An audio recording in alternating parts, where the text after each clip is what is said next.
Hi there, this is the third of the Trypraying clips that I've been doing. So there's an introduction and session one before this. So if you're picking it up at this point, it would be worth going back to the introduction and the first session just to do everything in order. So, day two, try praying. Some wise words.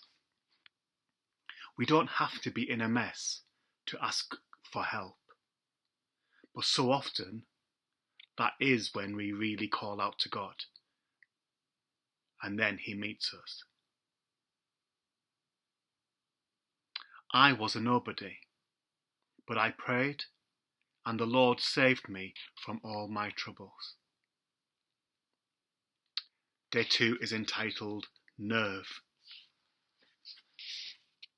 Imagine what would happen if you went to a friend in the middle of the night and said, "Can you lend me some bread? Someone has just turned up and I don't have anything to give him." But your friend answers, "Don't bother me, we're all in bed. The door is locked, the children are asleep, I can't get up and give you anything." But if you show some nerve and keep knocking, risking waking the neighbours, and even if he won't get up because he is your friend, he'll finally get up and give you whatever you need because of your persistence. This exact scene was described by Jesus centuries ago. He was really talking about prayer. Here's what I'm saying. Ask, and it will be given to you. Seek, and you will find. Knock, and the door will be opened to you. For everyone who seeks receives, everyone who finds, and those who knock, the door will be opened. Jesus then went on to say this. Which of your fathers, if your son asks for a fish, will give him a snake instead? Or if he asks for an egg, will give him a scorpion? If you then, though you are evil, know how to give good gifts to your children, how much more will your Father in heaven give the Holy Spirit to those who ask him? When we find ourselves in a tight spot, we should keep on praying, believing God gives good things. So ask. This is the suggested prayer to try praying. God, I want to understand this idea of persistence. I need you to do something in a number of areas of my life. So I'm asking you to give answers. And I'm choosing to believe you are good and you only give good things.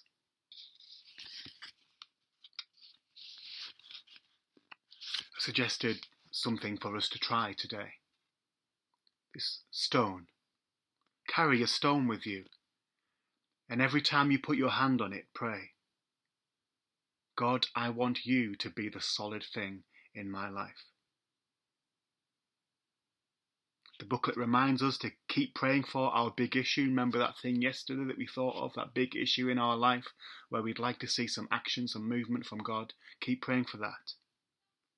That area where you most want him to work. Keep on praying. A friend of mine from my church as I was growing up used to tell me KOP every Sunday morning. He knew there was something I was praying for. The old man who used to greet us as we entered the church used to say to me, KOP. What he was communicating to me then is keep on praying. Alan, keep on praying. I encourage you to do the same for that big issue that you are praying for. Also, it reminds us that there may be other people in our lives, your friend or family member, someone that you know and work with maybe, who needs help. Maybe they need help, particularly with finding some meaning and purpose to their lives. Pray for them too. Keep on praying. Story to close this reflection for today. This is a story from Julia Clapp, who is a youth worker. On a trip to Ibiza, I fell into conversation with a holiday maker who was limping. He happened to be a doctor. As we talked, he said he wasn't sure whether or not he believed in God. More particularly, he didn't think God was concerned about him. But he told me he had really hurt his foot that day and was finding it difficult to walk. He thought he had broken his toes, and as he was a doctor, he probably had quite a good idea. Julius says that I summoned my courage and asked him if I could pray with him for God to heal his foot. He kept saying he was unsure about that because God had bigger things to deal with. Nevertheless, I told him that I thought God would love to heal him and that I would pray for him later, which I did. About an hour later, that same night, I saw him again. He made a point of coming over to talk. He told me something had happened. Quite incredibly, his foot had got much better, which he demonstrated by standing on tiptoe. Quite a difference from earlier. He was astounded and even went as far as to say it was a miracle. He said he would have to look into God when he got home. I learned a lot from this. I've gone from thinking God might heal to knowing that he can. I just want to say 30 seconds as I close this reflection, day 2 of Trypraying, that at some point along this journey, these 7 days, some of you will think, oh, that's rubbish. I don't agree with that. I don't believe with that. I'm going to stop doing this. Let me encourage you. For some of you, it might have been this talk about healing and miracles that you might just say, rubbish. It might have been yesterday on session 1. It might be a subsequent day in this week. Can I encourage you to keep it going? See the full week through. Don't forget the website, trypraying.co.uk, or the app available on your devices from the Apple Store or from Google Play. If you've got a booklet, great. If you want one, I can get one to you when this isolation situation is over. But don't be put off by things that you don't understand yet or you don't agree with. Keep seeing it through. See the week through. Keep praying. It's not enough just to listen to me and to follow these reflections. If we have to be doing the praying if you want to get the most out of this. And I believe wholeheartedly that if you're seeking God, you will find him.